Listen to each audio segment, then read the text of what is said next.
Afternoon বন্ধুরা, আমি পলির এই ছোট্ট সংসারে তোমাদের সকলের স্বাগত। আশা করি সকলে ভালো আছো আর আমরাও ভালো আছি। আর এখন বাজে পুরো আফটারনুন বললাম, তার কারণ হচ্ছে এখন পুরো বেজে গেছে 12:35। এখন থেকে আমি ভিডিওটা স্টার্ট করছি। আর স্টার্ট করিনি সকাল থেকে, ভালো লাগছে না, কি ভিডিও করবো, মন মেজাজ আমার ঠিক নেই। আমার একদমই মানে কারোর সাথে কথাও বলতে ইচ্ছা করছে না, ভিডিও করতে ইচ্ছা করছে না, কিচ্ছু ভালো লাগছে না, সেই জন্যে কিছুই ভিডিও করিনি। আর কি বলবো, তোমাদের সাথে সব কিছুই শেয়ার করবো, তোমরা ভিডিওটা দেখতে থাকো, দেখলে সব কিছুই জানতে পারবে। আর এখন আজকে বৃহস্পতিবার তো বললাম, আর এখন হচ্ছে যে রান্না বান্না বসাতেও দেরি। এই তো বলছি, মন মেজাজ ভালো না থাকলে মানুষের কি আর ভালো লাগে কিছু, আগে বলো। আর টেনশান করতে করতে না আর ভালো লাগছে না, আর পারছি না, আর ভালো লাগছে না। এই দেখো, এখানে করলা ভাজা হচ্ছে, ভাত বসিয়ে দিয়েছি, এখানে আলু ভাজা, পটল ভাজা হয়েছে, আর এখানে ডাল সিদ্ধ হয়ে গেছে, ওখানে চিচিঙে কাটা আছে, চিচিঙে বাদাম দিয়ে তরকারি করব। আর এটাকে তুলে নিয়ে ডালটা বসাই। এই যে দেখো, চিচিঙেগুলো সব ভেজে নিচ্ছি, নিয়ে আলুগুলো ভেজে নেবো একটা করে। আর আমাকে কিন্তু এই তরকারিটা খেতে খুব ভালো লাগে, আমি খুব ভালোবাসি খেতে। আমি বিয়ের আগে আমার মা মানে নিরামিষ দিনে এই রান্নাটা করতোই, মানে এই রকম, মানে বর্ষার সময় চিচিঙেটা যখন ওঠে তখন 5 ফোড়ন দিয়ে, আদা বাটা দিয়ে, তারপরে লঙ্কা গুঁড়ো, হলুদ, নুন সব কিছু দিয়ে, এই যে বাদাম বাটাটা বেটে রেখেছিলাম সেটা দিয়ে ভালো করে তেল ছাড়া পর্যন্ত কষিয়ে নিলাম। নিয়ে তারপরে দেখো চিচিঙে আর আলুটা দিয়ে ভালো করে কষিয়ে নিয়ে তারপরে হচ্ছে যে একটু জল দিয়েছিলাম, অল্প করেই জল দিয়েছিলাম, আবার চিচিঙে থেকেও হালকা জল ছেড়েছে। তারপরে দেখো রান্না বান্না করে বাসন টাসন ধুয়ে নিয়েছিলাম, আর সেইগুলো শেয়ার কিছুই করা হয়নি। আর কি রান্না হয়েছে সেইগুলোই একবারে তোমাদের সাথে শেয়ার করে নিচ্ছি। এখানে চিচিঙে দিয়ে তরকারি হয়েছে, ভাত, ওখানে বিউলির ডাল, আর পটল ভাজা, আলু ভাজা এইসবই হয়েছিল। আর দেখো সন্ধ্যেবেলা একটু মার্কেটে বেরিয়েছিলাম, আস্তে আস্তে রাস্তায় বৃষ্টি হয়ে গেছে। তারপরে আমি বেরিয়েছি যখন, ওই জন্য ভাবলাম তাহলে দাঁড়িয়ে আছি এখানে, পার্লার থেকে ভুরুটা করে নিলাম, নিয়ে তারপরে একটু ব্যাগের দোকানে ছেলের ব্যাগ সেলাই করতে এসেছিলাম। ওখান থেকে দেখো বৃষ্টিতে ভিজে গেছি আমি, আর আমার বরকে ফোন করেছি, আসো বৃষ্টি পড়ছে, আমি দাঁড়িয়ে আছি কখন থেকে এখানে, আমাকে একটু নিয়ে যাও বলে ও আমাকে আনতে এসেছিলো, ভিজে গেছিলো। দেখাও কি ভিডিও হচ্ছে, এরকম বর্মশাই দেখো, বর্মশাই কি কাজ হচ্ছে গো? কি হবে, এইটা একটা লকেটের মতন হচ্ছে, আর কি হবে। আর বাকি কাজ সব হয়ে গেছে পালিশ দোকানে? কাজগুলো হয়ে গেছে, দিয়ে দিলাম। লকেট আছে, হবে। তোমার কি চলছে ওখানে, ভ্যার করছে? ও আছে জলকন্যা চলছে।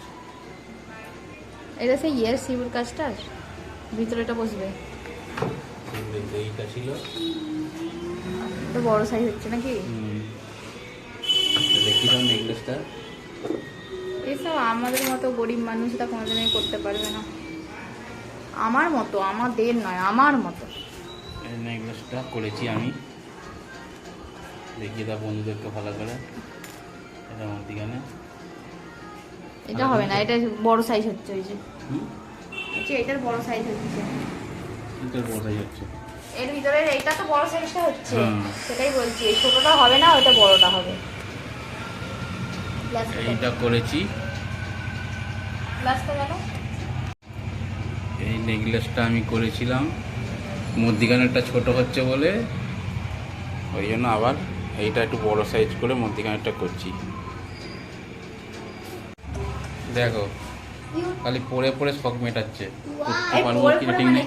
পরে পরে মানে কি করি, কখনো কোনো জিনিস মানে গায়ে ঠেকাই না, এই এরকম করে একটু দেখছি, কখনো করতে পারবো না। বাবা আগে দেখো, বাবা আগে দেখো, হাই তুই আবার কি করছিস, ভেঙে যাবে, হাত দিয়ে নিস, তুই হাত দিয়ে নিস।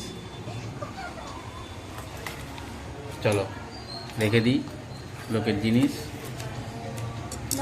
বরের দোকান থেকে বেরিয়ে এসে এখানে ঝাল বড়া নেবো বলে দাঁড়িয়েছিলাম এই দাদার দোকানে, এখান থেকে আবার এই মুদিখানার দোকানে দাঁড়িয়েছিলাম, আবার বৃষ্টি পড়ছিল বলে দু একটা জিনিস কিনে নিয়ে পালিয়ে গেছি। ঘরে এসে রাত্রিরে দেখো রান্না বান্না হচ্ছে। আর বন্ধুরা, আমি ভয়েস দিচ্ছি, আমাদের এখানে গান হচ্ছে তো, হরিনাম হচ্ছে, তাই জানি না আমার আওয়াজ আসছে কি হচ্ছে, তবু যতটা পারলাম তোমাদের সাথে শেয়ার করছি, আর আমি সেইভাবে একটু ভয়েস দিলাম। তোমাদের কেমন লাগলো অবশ্যই আমাকে কমেন্টে জানাতে ভুলো না। দেখো ঝাল বড়ার তরকারিটা বসিয়ে দিলাম, একদম নর্মালভাবেই করেছিলাম। আর আমাদেরকে কেন আমাদের তিনজনকেই ঝাল বড়ার তরকারি খেতে খুব আমরা ভালোবাসি, খুব ভালো লাগে খেতে। আর দেখো হয়ে গিয়েছিল, একটু ঘি আর গরম মশলা দিয়ে দিলাম, ব্যাস তাহলে আমাদের কমপ্লিট হয়ে গেল ঝাল বড়া আলুর তরকারি। তারপরে দেখো এইটা নাবিয়ে নিয়ে পরোটা করব, মানে আজকে কোনো পরোটা করবো আর ইচ্ছা ছিল না, ভেবেছিলাম এই সামনে কদিন পর পর অকেশন আছে করব, কিন্তু তারপরে ভাবলাম থাক একটু আটা মাখিয়েছি, আটার পরোটাই করে ফেলি বলে পরোটা করে ফেলেছি। আর পরোটা হবে মানে আমার ছেলের তো খুব জোরে খিদে পেয়ে যাবে, ওই জন্য ওকে পরোটা তরকারি দিয়ে দিচ্ছি। আর দেখো রুটি হলে দুটোর বেশি খেতে দুটো কি একটার বেশি খেতে পারবে না, কিন্তু পরোটা কিন্তু আমার ছেলে 3টে খেয়ে নিতে পারে। ওকে দিতে গেছি, এবার ওকে খাবারটা দিয়ে দিই, ও তাড়াতাড়ি খেয়ে নিয়ে তারপরে আমরা আমার বর আসলে তারপরে খাবো। আর ওকে বললাম চল তুই হাত ধুবি চল আগে। আর ও হাত ধোয়ার সিস্টেমটা দেখো, যাবে টুকটুক করে চলে যাচ্ছে হাত ধুতে, কিন্তু হাত কোনোদিনও রোগড়ে যদি ধোবে দেখো না, লুকিয়ে লুকিয়ে রেখেছে যাতে আমি দেখতে পাই। ওই জন্য আমাকে বলছে তুমি যাও না আমি ধুয়ে নেব। তারপরে দেখো এই যে হাতটা জলে দিয়ে দিলে হয়ে গেল ওর হাত ধোয়া। এত বলি কিছুতেই শোনে না। আর বন্ধুরা এই ভিডিওটা পরের দিনের ভিডিও, আমি আর রাত্রিরের ভিডিও কন্টিনিউ করতে পারিনি, সেই জন্য এটা সকালবেলা পরের দিনের, মানে এটা শুক্রবার দিনের ভিডিও। দেখো সকালবেলা আমি কিছু কথা বলেছিলাম কিন্তু সাউন্ড ছিল বলে সেই কথাগুলো আমাকে আবার বন্ধ করতে হলো। সকালবেলা আমার পুজো টুজো হয়ে গেছে, সমস্ত কাজ হয়ে গেছে, সেইগুলোই তোমাদের সাথে আমি শেয়ার করছি বা বলছি। আর এখানে কি রান্না হবে সেইটাও তোমাদের সাথে শেয়ার করতে এসেছি, যে দেখো এগুলো ওখানে কি রান্না হয়েছে। সকালবেলা ছেলের স্কুলের একটু সন্ধ্যাবেলা মার্কেটে গিয়েছিলাম, এখানে চাউমিনটাই রয়েছে, কিন্তু আমার খুব অ্যাসিডিটি হয়ে গেছে, জগন্নাথ ঠাকুর আছে ওটা ঢাকা দেয়াই রয়েছে, সবাই গিয়েছিল তখন 11:30 এখানে। আর সেটাই আমি বলছি আমার প্রচন্ড অ্যাসিডিটি হয়েছে, খুব কষ্ট হচ্ছিল, দম বন্ধ হয়ে যাওয়ার মতো হচ্ছিল। তারপরে যাই হোক ওষুধ জানি না হয়ে গিয়েছিলাম। যদি জেনে থাকো অবশ্যই আমাকে তোমরা জানিও পুরোটা যে এইরকমরা যারা দেয়া যায় পুরোটা দেখছো অবশ্যই ভিডিও সম্বন্ধে কমেন্ট করো। ভিডিও বাইরে দেখছিলাম কিন্তু ভালোভাবে ঠাকুর দেখতে পাচ্ছিলাম না, তোমরা নিশ্চয়ই দেখে বুঝতে পারছো যে অর্ধেক শুধু জগন্নাথই দেখতে পেয়েছি, তো কিছুই দেখতে পাইনি। আর আমার ছেলেও তো একদমই দেখতে পাইনি, ওকে ভিডিও করে দেখিয়েছিলাম। তারপর এখানে রথের কাছে এসেছি, ছেলে বললো মাম্মা একটু রথে উঠবো, আমি বললাম ঠিক আছে। ও বলে ও তো ভয় পাচ্ছিল, ভয়ে অতদূর পর্যন্ত উঠেছে, উঠে ফটো তুলছিলাম, নেওয়ার পর বললাম চল এবার বাড়িয়ে চল, বাবা ফোন করছে, আমার বড় ওখানে দাঁড়িয়ে আছে।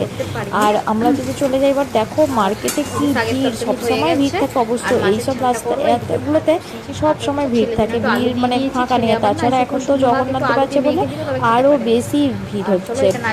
আর এখানে চলে এসেছি, আমি দাঁড়িয়ে আছি, ছেলে ওখান থেকে এগরোল কিনছিল। আমি না এইসবের গন্ধ একদম নিতে পারি না, সেই জন্য আমি ওইসব মানে বাইরের ওইসব খাইও না, আর মানে দেখতেও পছন্দ করি না। ওই জন্য আমি একটু আলাদা সে জায়গায় দাঁড়িয়েছিলাম। আর মার্কেটেই থেকে কি কিনেছিলাম দেখো, ঠাকুরের রান্না হবে সেই জন্যই সমস্ত জিনিসপত্র কিনেছিলাম, সেইগুলোই তোমাদের সাথে অতটা খুলে দেখালাম না, কিন্তু এমনি একটু দেখিয়ে দিলাম। তারপরে কদিন নিরামিষ আছে, বরকে বললাম যে তাহলে একটুখানি অল্প করে মাংস নিয়ে চলে আসো, তা মাংস করে ফেলি আর ভাত করে ফেলি বলে রাত্রিবেলা দেখো ঝটাপট যা কথা তাই কাজ করে ফেলেছি, মাংস আর ভাত ওইদিকে বসিয়ে দিয়েছি। এইখানে দেখো ছেলে রথে উঠবে বলে হচ্ছে যে বায়না মানে বলছিল, আমি ওকে বললাম চল ওঠ, ও ভয় পাচ্ছিল ওই পুলিশগুলো ছিল বলে। তারপরে বললাম ওঠ কিছু বলবে না বলে উঠেছিল, উঠে ফটো তুললাম। ফটো তোলার পরে এবার বললাম নেমে পর, পাপা দাঁড়িয়ে আছে ওখানে, আমার বর হচ্ছে ব্যাগ ট্যাগ নিয়ে গাড়িটা নিয়ে ওইদিকে দাঁড়িয়ে আছে, কেন ওখানে রাখার অসুবিধা হচ্ছে, প্রচুর ভিড়। দেখেই বুঝতে পারছো এই রাস্তা সবসময় ভিড় থাকে, এই যে ফাঁকা থাকে সেরকম কিছু নয়, এখানটা ভিড় থাকে। তারপরে এখান থেকে চলে যাচ্ছি, ওই যে এখানে এসে আমি দাঁড়িয়ে আছি, বর আর ছেলে ওই দেখো ওখানে দাঁড়িয়ে আছে, ওরা এগ রোল খাবে বলে, মানে ওরা না শুধু ছেলে। আর আমি দাঁড়িয়ে আছি, আমি ওখানের গন্ধ একদম নিতে পারি না, ওই জন্য চলে এসেছি। আর ছেলে এই যে এসে এগ রোল খাচ্ছে। আর আমি আসার সময় এই যে দেখো ঠাকুরের রান্নার জন্য কিছু জিনিসপত্র কিনে নিয়ে এসেছি, আর তারপরে কিনে নিয়ে এসে সেগুলোই তোমাদের সাথে একটুখানি শেয়ার করলাম।